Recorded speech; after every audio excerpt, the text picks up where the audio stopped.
The snow came fast and without apology. By 4 in the afternoon, the mountain road into Silverpine, Colorado had become a thing of the past, a memory of asphalt buried under 14 inches of white and still climbing. The pine trees along Route 9 had stopped being trees. They were shapes now, heavy and anonymous, bending under the weight of something the Weather Channel had called a historic early-season event before the satellite signal cut out entirely. Daniel Hayes drove with both hands on the wheel and his jaw set. He wasn't scared of mountain roads. He'd lived in Silverpine for 6 years, long enough to know the switchbacks by feel, long enough to trust his truck on black ice, but the visibility had dropped to 30 feet in the last 20 minutes. And in the back seat, his daughter Emma had stopped talking, which was how he knew she was scared, because Emma almost never stopped talking. "Hey," he said, keeping his voice easy. "What?" "The lodge sign. We're almost there." She pressed her forehead to the cold glass.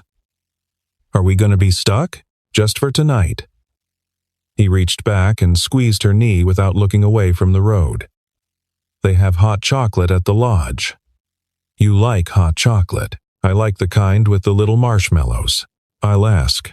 The Silverpine Mountain Lodge appeared out of the white like something from an old postcard. A 3-story building of dark timber and stone, amber light pushing through every window, smoke rising thin and crooked from 2 chimneys. In any other context, it would have been beautiful.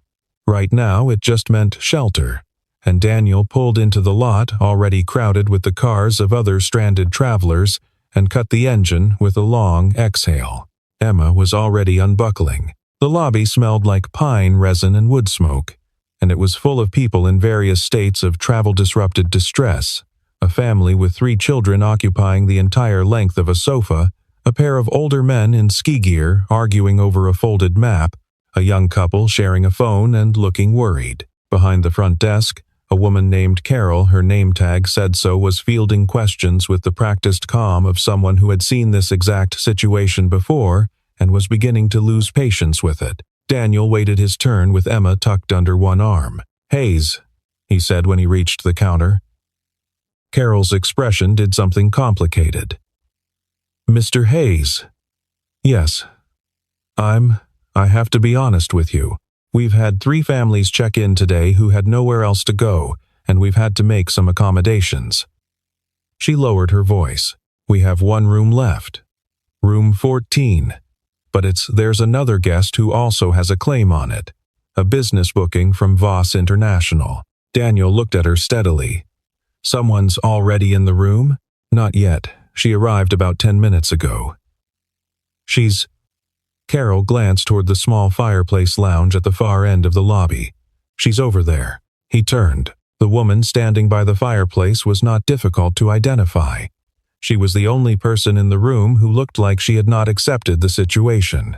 Everyone else in the lodge had adopted the posture of the resigned shoulders down, phones out, small gestures of settling in. She stood straight. Her coat was charcoal cashmere, cut sharp at the collar, and she was on her phone with the focused expression of someone who was accustomed to making problems disappear through the correct application of words. She was, Daniel noticed in a purely observational way, exceptionally composed. The kind of composed that took effort to maintain. He crossed the lobby. She saw him coming and said something brief into the phone, then lowered it. Up close, her eyes were gray, the particular gray of early morning cloud cover, before the sun decides what kind of day it's going to be.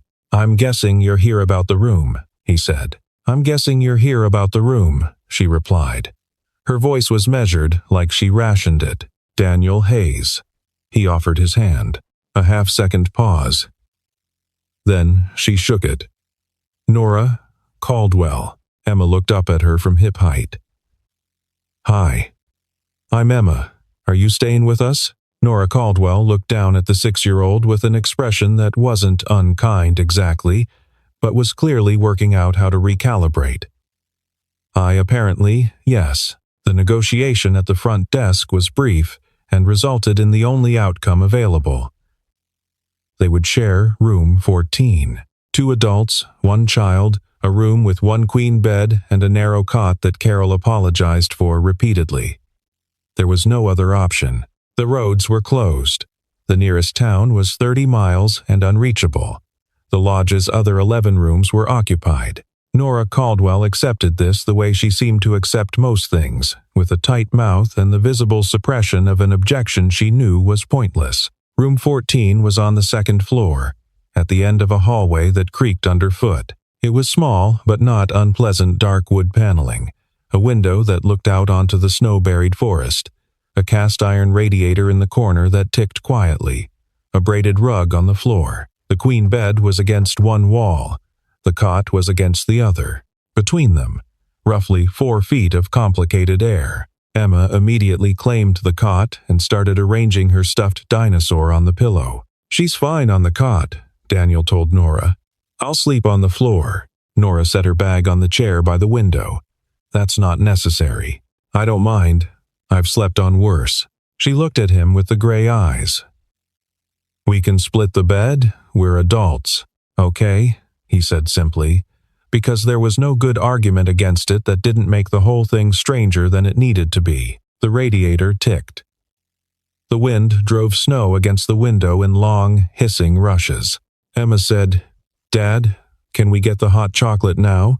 Dinner, in the lodge's small dining room, was a communal affair born of necessity. The kitchen staff had made a large pot of beef stew and laid out bread and butter and canned fruit, and everyone ate at long tables pushed together, talking with the easy openness that strangers develop when they've been stranded together by weather. Nora Caldwell ate alone at the end of a table, a legal pad open beside her bowl, making notes in precise handwriting with a fountain pen that cost more than most people's monthly grocery budget. Daniel watched her, not obviously, while Emma ate her stew and told him at length about her theory that the velociraptor in her favorite picture book was actually named Professor Claw and had a secret laboratory. "Dad, are you listening? Professor Claw has a laboratory. I'm listening. A secret one.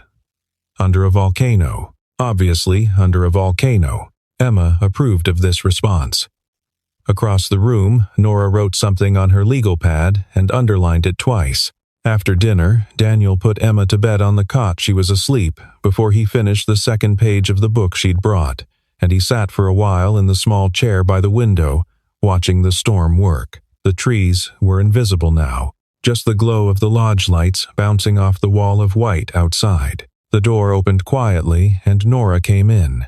Still in her work clothes, her heels replaced with socks, which was the only sign she'd made any concession to the situation. "She's asleep," he said, low. Nora glanced at Emma's small shape on the cot, tucked under the lodge's wool blanket with the stuffed dinosaur. Something in her face shifted fractionally, almost imperceptibly. Then it settled back into neutral. "I have calls in the morning," she said.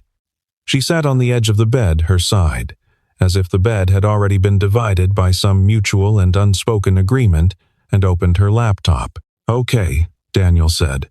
"I'll try to keep the light low. It won't bother me." Silence. The radiator ticked. He went back to looking at the storm. After a few minutes, she said, without looking up, "What do you do?" "Mechanic. I have a shop in Silver Pine." She processed this. "And you were coming back from Denver, picking up a parts order." He paused. "You?"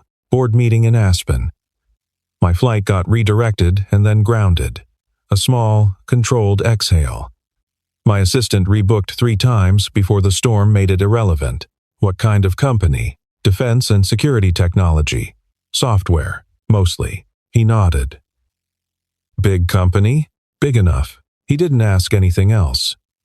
He wasn't performing indifference. He genuinely wasn't trying to impress her or make conversation for its own sake. He was just sitting with the storm and the ticking radiator and the sound of Emma's even breathing, and if Nora Caldwell wanted to work on her laptop until midnight, that was her business.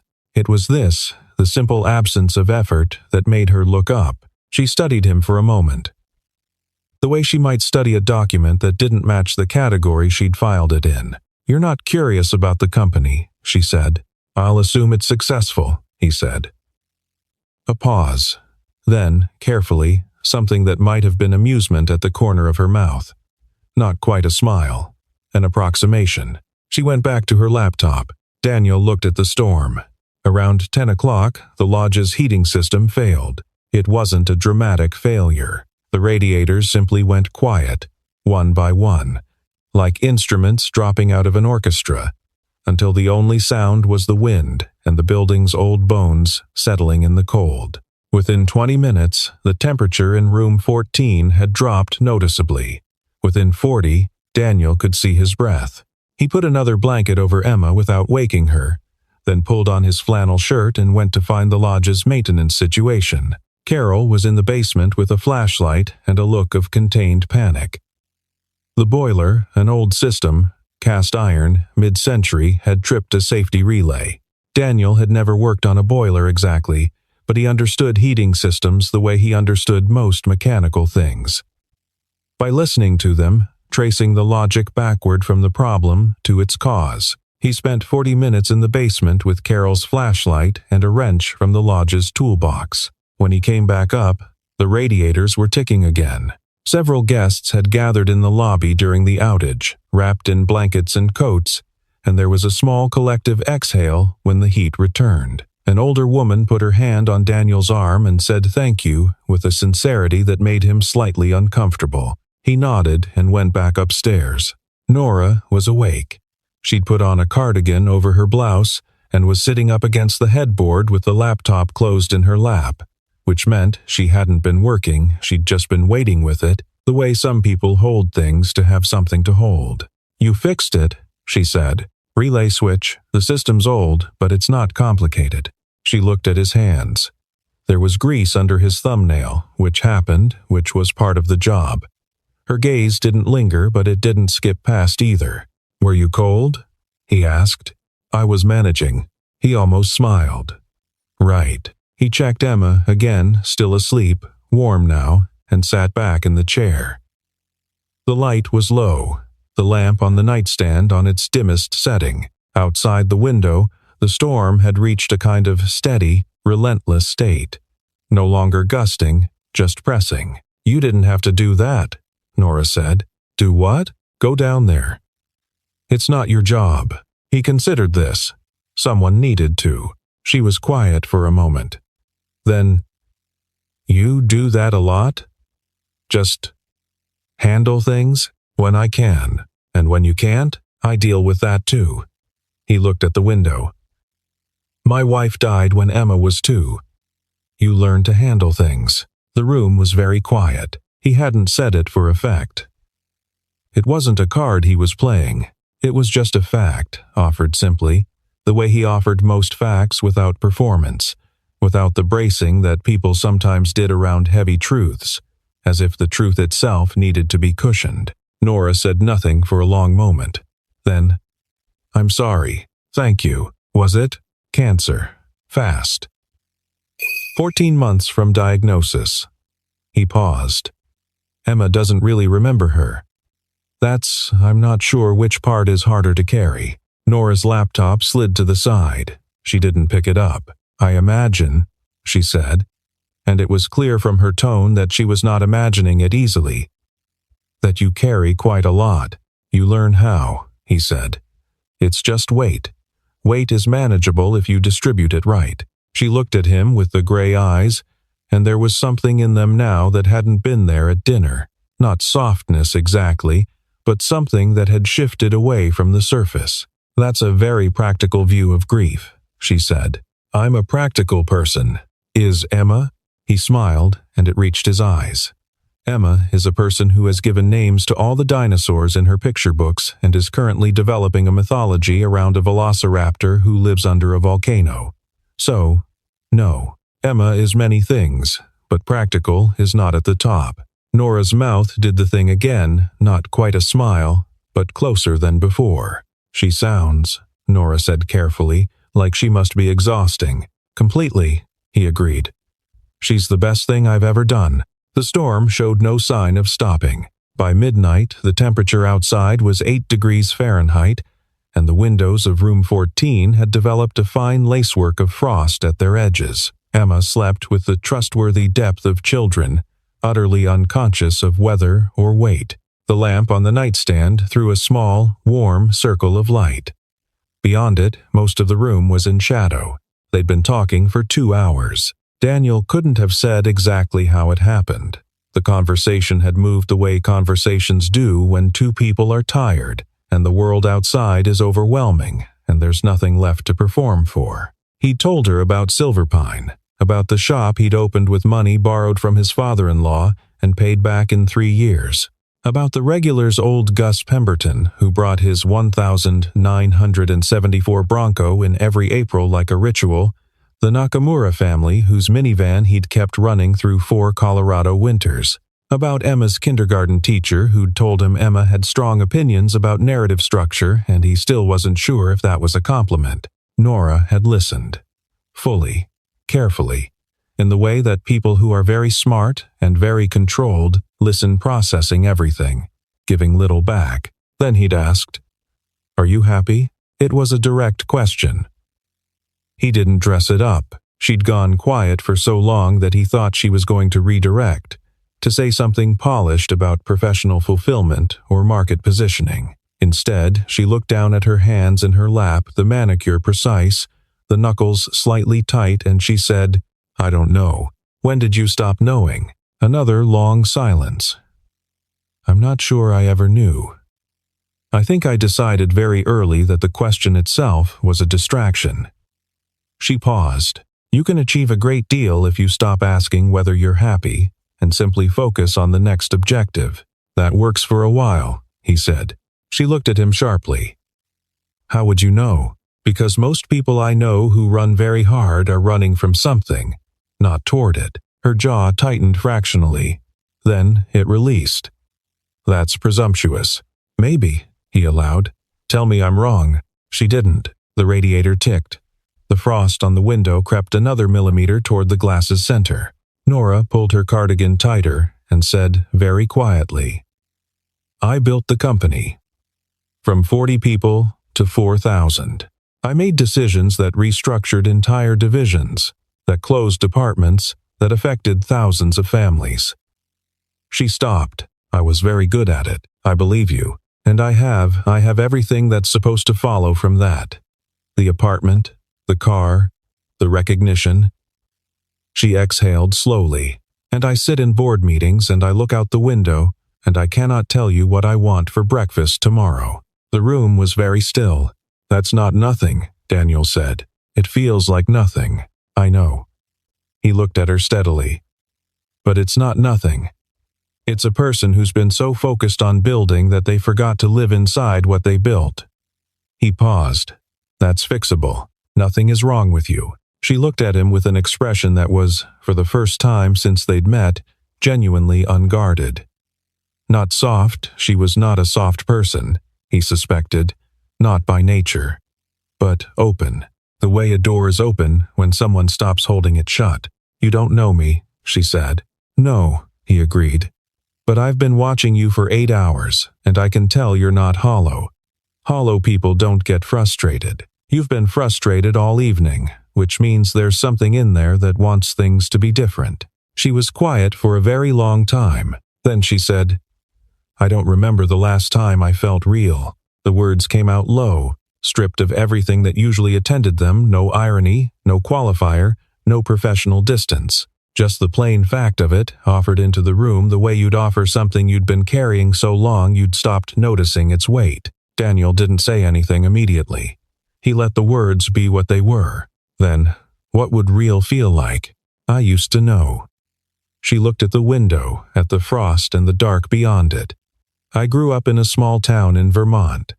My father was an accountant. My mother taught 4th grade. We had a garden in the backyard and we ate dinner together every night, and I wanted to leave so badly I could taste it. A pause. I left.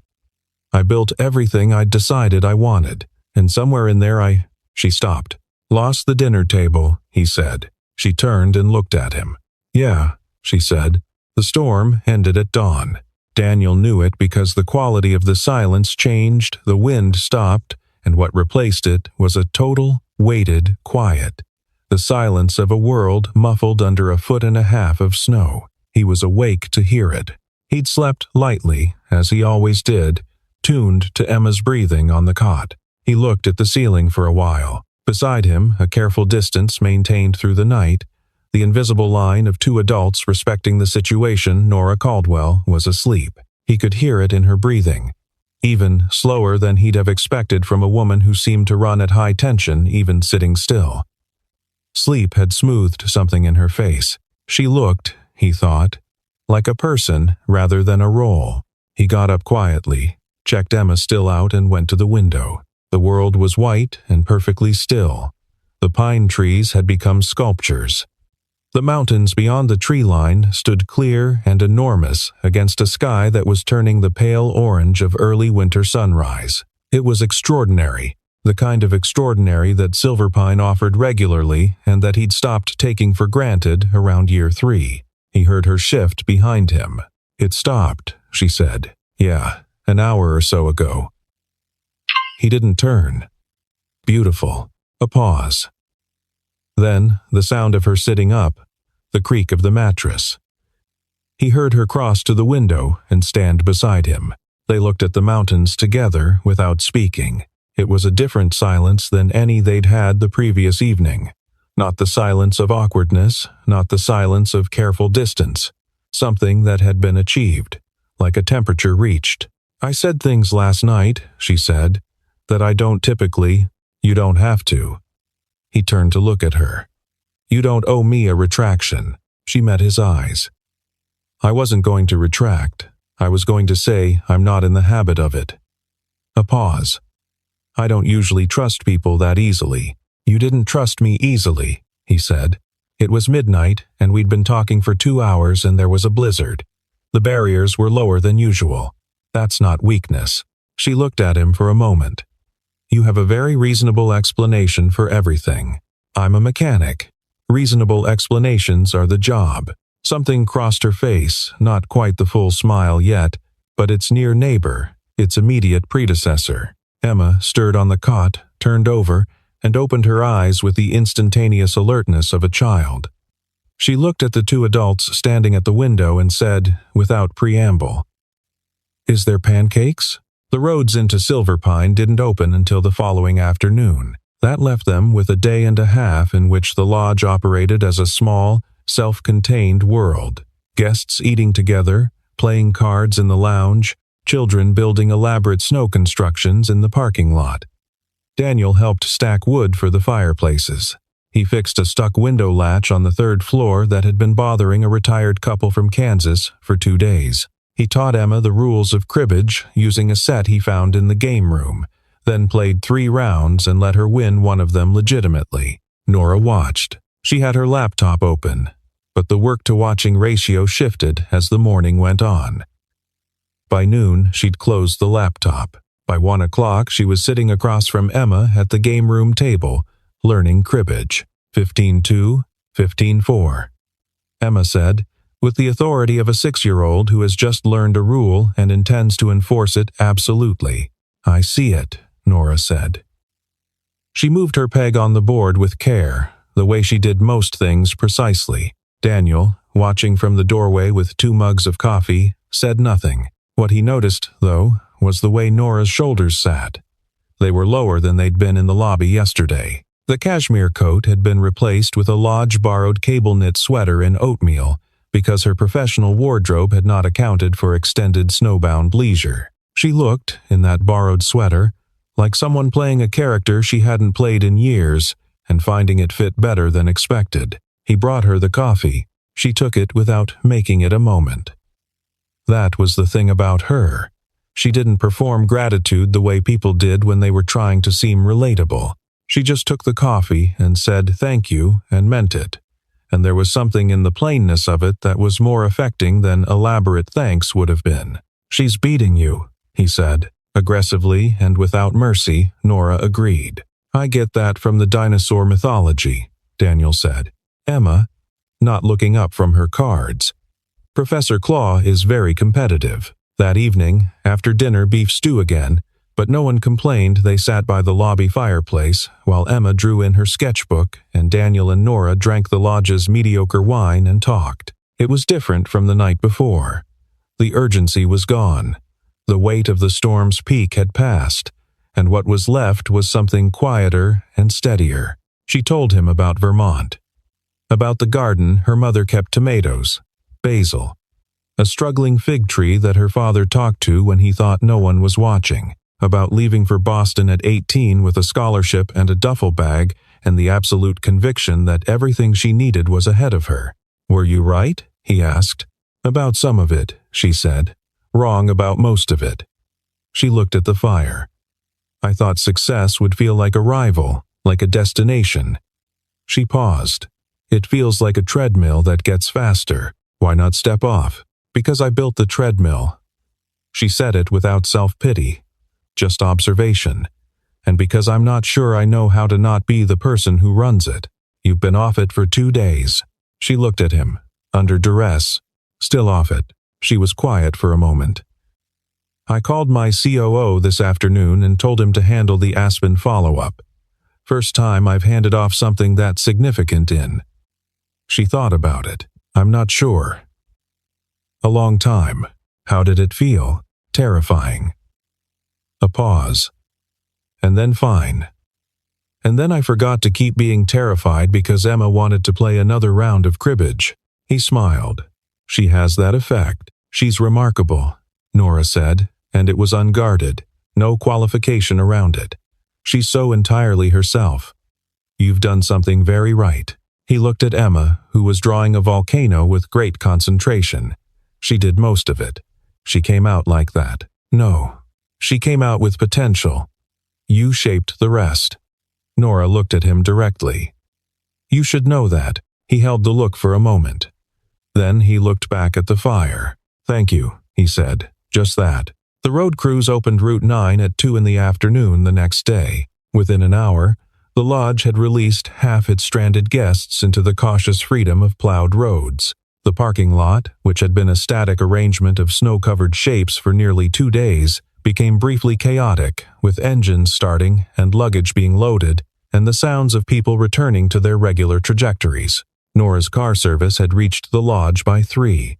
Daniel's truck, checked and reliable, was ready when he needed it. They stood in the lobby with Emma between them, bundled back into her coat, her stuffed dinosaur, now named Professor Claw officially, per Emma's announcement that morning, tucked under her arm. "Well," Nora said. "Well," Daniel agreed. Emma looked between them. "Are we having pancakes first?" Both adults looked at her. "There's a diner," Daniel said. He looked at Nora. "Half-mile down into town. They do them properly." Nora looked at him for a moment. Her car service driver was waiting. Her schedule, reconstructed by her assistant in hourly increments, existed on a phone in her coat pocket. "Half a mile," she said. 10 minutes. She looked out the lodge doors at the snow-bright afternoon. Then she looked at Emma, who was watching her with the uncomplicated directness of a 6-year-old who simply expected things to be decided and gotten on with. "All right," Nora said. The diner was called Sullivan's, and it had been in Silverpine for 34 years, and it was the kind of place that had not changed its menu, or its booths, or its ceramic mug collection in at least 20 of those years. Which was exactly what made it trustworthy. They took a booth by the window. Outside, the town of Silverpine moved slowly back into its routines, a plow working down Main Street, a man shoveling his shop entrance, 2 children with a sled making optimistic calculations about a hill. Emma ordered pancakes with the specificity of someone who had given the matter serious, prior consideration. The waitress, whose name tag said BECK, and who had clearly worked there long enough to have strong opinions about everything, wrote it down and then looked at Nora. "What'll you have, hun?" Nora looked at the menu. Daniel watched her face go through something a small, private negotiation. "Pancakes," she said. "Same as her." Becca wrote it down without comment and left. Emma approved. Daniel said nothing, but something in him settled. The pancakes came with butter and real maple syrup in a small ceramic pitcher, and Nora Caldwell ate them at a booth in a small-town diner in Colorado, with the expression of someone who had not eaten pancakes, not properly, not without a reason, not for the pleasure of it, in a very long time. "Good?" he asked. "Stop watching me enjoy food," she said, "but without heat. Can't help it." She pointed at him with her fork. "Eat your own." Emma thought this was very funny. After breakfast, they walked. There wasn't a plan. Emma led, because Emma always led. And she led them down Main Street and through the small park where the snow lay in smooth, unbroken sheets between the benches, and then along the side road where an antique shop displayed old things in a frost-edged window. Emma stopped to press her face to the glass and announce her opinions about a rocking horse. Nora stopped beside her and looked in at the things arranged on velvet and rough wood, a brass compass, a stack of books with faded spines, a wooden box with a latch. She pointed to the compass. "My grandfather had one like that," she said. "He gave it to me when I was 8, said I was going to travel far." She paused. "I did. I just never figured out how to use a compass." "Knowing where you are," Daniel said, "not where you're going." She looked at him sidelong. "That's the function of a compass," he said. "Not destination, current position." Nora was quiet for a moment. Then, "You're occasionally insufferable, you know. I've been told." "By whom?" "Emma. Mostly Emma." Emma, hearing her name, turned from the window. "What?" "Nothing," both adults said, simultaneously, and Emma accepted this with the pragmatism of a child who'd heard this before and knew not to push it. They ended up sitting on a bench in the park with cups of coffee from the bakery 2 doors down, watching Emma negotiate with the geometry of building a snow animal that she insisted was a triceratops, but which looked like a lumpy triangle from any angle. The afternoon light was the particular gold of Colorado winter, low-angled, warm-toned, generous. It turned the snow on the mountains amber at their edges. Nora had her hands wrapped around the cup and her legs crossed at the ankle, and she was watching Emma with the expression of someone who'd been reminded of a word they'd forgotten. "I had a plan," she said. "Not to him exactly, more to the air, to the afternoon. From the time I was 16, I had a plan. And the plan worked, and I executed it well, and every milestone I hit just became the new baseline for the next one." She paused. "I scheduled a therapy appointment 3 years ago and then rescheduled it 9 times before I just stopped scheduling it." "That's not unusual," he said. "What? Avoiding therapy? Having a plan that gets you where you aimed, and then realizing the aiming was the problem." She looked at him. "What was your plan?" He thought about it. "Work on cars. Raise Emma. Keep the people I love close." A pause. "The third one didn't work out the way I wanted, but the first 2 are going okay. That's a very small plan. It's a very achievable one." She shook her head slowly. "I couldn't have lived like that. I would have been terrified of the smallness. And now?" She looked at the triceratops that Emma was patting into existence with focused, unself-conscious effort. "Now I think I mistook scale for meaning." Her voice was even, no drama in it. "A 4,000-person company isn't more meaningful than a diner that's been here 34 years. It's just louder." "Both can be meaningful," he said. "Yes. But only one of them requires you to stop being a person to run it." She turned to look at him directly. "I stopped being a person, Daniel, somewhere around year 6 or 7. I stopped having preferences about things that weren't strategically relevant. I stopped calling people back unless there was an agenda item." She stopped. "I didn't notice until I was sitting in a blizzard telling a stranger that I can't decide what I want for breakfast." The word stranger sat between them for a second. He let it. "You knew what you wanted for breakfast this morning," he said. She looked at him. "I know. That's not nothing. You said that yesterday." Still true. She looked back at Emma, who had given up on the triceratops and was now constructing what appeared to be a simple mound, but with great conviction. "I need to change things," Nora said. Not to him, exactly. Not to herself, exactly. Just the fact of it, stated plainly. "What things? I don't know yet," she exhaled.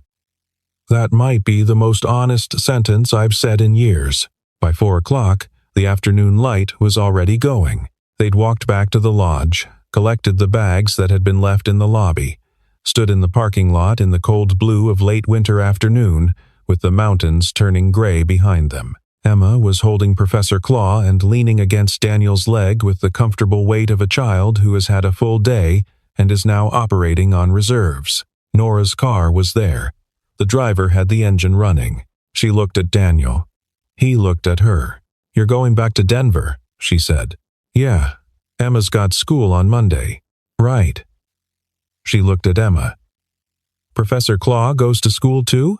Emma considered this seriously, he observes. Of course. Nora crouched down slightly, a small, deliberate gesture so she was closer to Emma's level. "It was very nice to meet you, Emma." Emma nodded with the gravity of a child who accepts this as appropriate. "You should come visit us sometime. Dad makes really good spaghetti." Nora glanced up at Daniel, who was keeping his expression neutral with some effort. "I'll keep that in mind," she said. She stood.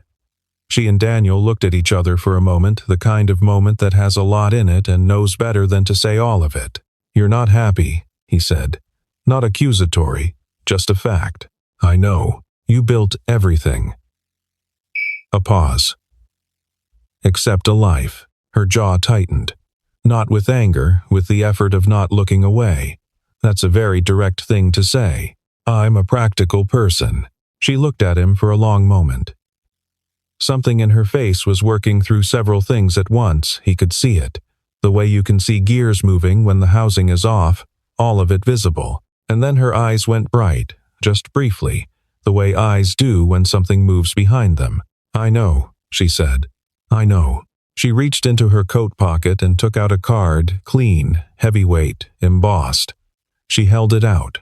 He took it. "In case Emma needs a cribbage opponent," she said. "She cheats less convincingly than I initially thought." He smiled. "She absolutely does not cheat. She very absolutely does." Nora looked at him one more time, steady, gray, open, in the way she'd been learning to be open across 2 days and a blizzard and maple syrup from a ceramic pitcher. "Thank you. For the boiler. For the conversation. She stopped. For asking if I was okay." He nodded. She got in the car. He watched it pull out of the lot and turn onto the road and disappear behind the tree line. And then it was just the mountains and the quiet and Emma's hand finding his without looking. "Dad?" she said. "Yeah, I like her." "Yeah," he said. "Me too." 6 weeks later, on a Saturday in January, Nora Caldwell drove into Silverpine, Colorado, in a rented car with no itinerary and no assistant-confirmed schedule. She had, in the preceding 6 weeks, done several things that would have been inconceivable to the version of herself that had stood in the Silverpine Mountain Lodge lobby in a cashmere coat, arguing about a room. She had told her board she was taking a month's leave. The conversation had been brief and contained a quality of finality that made clear she was not asking. She had promoted her COO to interim CEO. She had scheduled and kept 2 appointments. She had called her mother in Vermont for the first time in what turned out to be a year and 4 months, and they had talked for an hour and a half about nothing in particular, and it had been, she realized afterward, one of the better hours she'd had in a very long time. She had bought a compass. Not the one from Sullivan's antique shop, though she'd thought about it. A clean, new one. She'd left it on her desk and hadn't used it for navigation, but she'd picked it up occasionally, in idle moments, and turned it until the needle settled. There was something grounding about the certainty of it. The needle always knew. Daniel's shop, Hayes Auto, on a side street 2 blocks off Main, was identifiable by the hand-lettered sign above the bay doors, which were open despite the cold, and by the sound of a radio playing something countryish from inside, and by the sight of a pair of boots sticking out from under a 1,987 pickup truck in the first bay. Nora parked and got out. "Hayes Auto?" she called. The boots shifted. A mechanic's trolley rolled out, and Daniel Hayes looked up at her from the concrete floor with grease on his hands and an expression that moved through surprise, to something quieter and more certain. He stood up. "Nora Caldwell," he said. "I was in the area," she said. He looked at her. "You drove 3 hours from Denver to be in the area. I wanted pancakes." She paused, and I called first. Emma said to come. He blinked. Emma has your number memorized, apparently, and knew where to find your old phone in the kitchen drawer. Nora's mouth did the thing, the near smile, the predecessor, and then, finally, without restraint, it arrived. A real one. It changed her face the way sun changes a room. Not dramatically, not loudly, but completely. "She called me last Tuesday and told me you'd made spaghetti, and she wanted me to have some. I had to explain that spaghetti doesn't transport well." Daniel stared at her. "I'm going to have a talk with her about phone use. Please don't." It was the best call I've had in years. He was quiet for a moment, looking at her at the way she stood, which was different from how she'd stood in the lodge lobby. Same posture, same composure, but something behind the eyes had shifted. The window was open. "Are you?" he started. "Better," she said. "Not fixed." I'm not standing here with everything sorted." She met his eyes. "But I'm here because I want to be here," which is a thing I haven't been able to say about most places in a long time. He wiped his hands on the shop cloth, looked at her for another moment. Then, without making it a production, "Sullivan's is still open," he said. "I know. I drove past it. Emma gets out of school at 3. "I know that too." She paused. "She told me." He nodded slowly. "She talks a lot. She really does." Nora looked at him steadily, the gray eyes clear and direct. "She told me her dad makes faces when he's trying not to smile. That I should watch for it." He looked away briefly. "There it is," Nora said. He looked back at her and smiled. Not the careful, controlled smile of the lodge lobby, a real one, the kind that gets into the corners of the eyes and doesn't apologize for being there. "Come on," he said. "I'll close up." They walked to Sullivan's the same way they'd walked in the snow 6 weeks ago. Emma's usual path, the park and the side road and the window of the antique shop. The compass was still in the display. Neither of them pointed it out. Neither of them needed to. At the booth by the window, Becca appeared with her pad and her complete absence of sentimentality. "What'll it be?" Nora looked at the menu for exactly 2 seconds. "Pancakes," she said. Becca wrote it down. "Same as before?" Nora looked up. "You remember?" Becca shrugged. "Small town. You were with the guy who fixed the Kowalski family's van for free last winter." She glanced at Daniel. "People remember that." She left. Nora looked at him. "You fixed someone's van for free?" Their eldest kid needed surgery. They were tight on money. He looked out the window. "It's a small town." She studied him for a moment, the profile, the hands flat on the table, the way he looked at the town he lived in and saw it exactly, clearly, without either romance or disdain. She thought about the compass on her desk and the needle that always knew. "I told my board I'm restructuring my role," she said. "Less operational, more strategic. I'm hiring a permanent CEO." She paused. "I'm going to advise and consult, but I'm not going to run the treadmill anymore." How did they take it? Poorly, then fine. She paused. "I've learned that most things are poorly, then fine. Takes practice." "You've had practice. A lot of it," he agreed. The coffee arrived. She wrapped her hands around the mug. Outside, the last light of the January afternoon was going amber over the snow on the mountains, and Silverpine's Main Street moved at its unhurried pace, and somewhere across town, a 6-year-old was probably explaining the mythology of Professor Claw to a classroom that had learned to take it in stride. "I don't know where this goes," Nora said. "Neither do I." He looked at her. "But that's what's honest, yes." She held his gaze. "I think I'd like to find out, though." "If that's..." "Yeah," he said. "Just that." The pancakes came. They ate them slowly, without agenda. While the light outside went the deep blue of early winter evening, and the town settled into itself and the mountains stood enormous and clear and permanent at the edge of the sky. At some point she said, "Emma was right about the spaghetti, by the way. I could taste it in her description. She's very precise in her food opinions. Frighteningly so." She paused. "I'd like to try it. If the offer still stands." He looked at her across the table, across the coffee and the maple syrup and the 6 weeks of quiet distance, and the blizzard and the midnight conversation and the single whispered sentence that had changed the weight of things. "It stands," he said, and outside the snow held still on the mountains, and the compass needle settled, and the evening was warm enough.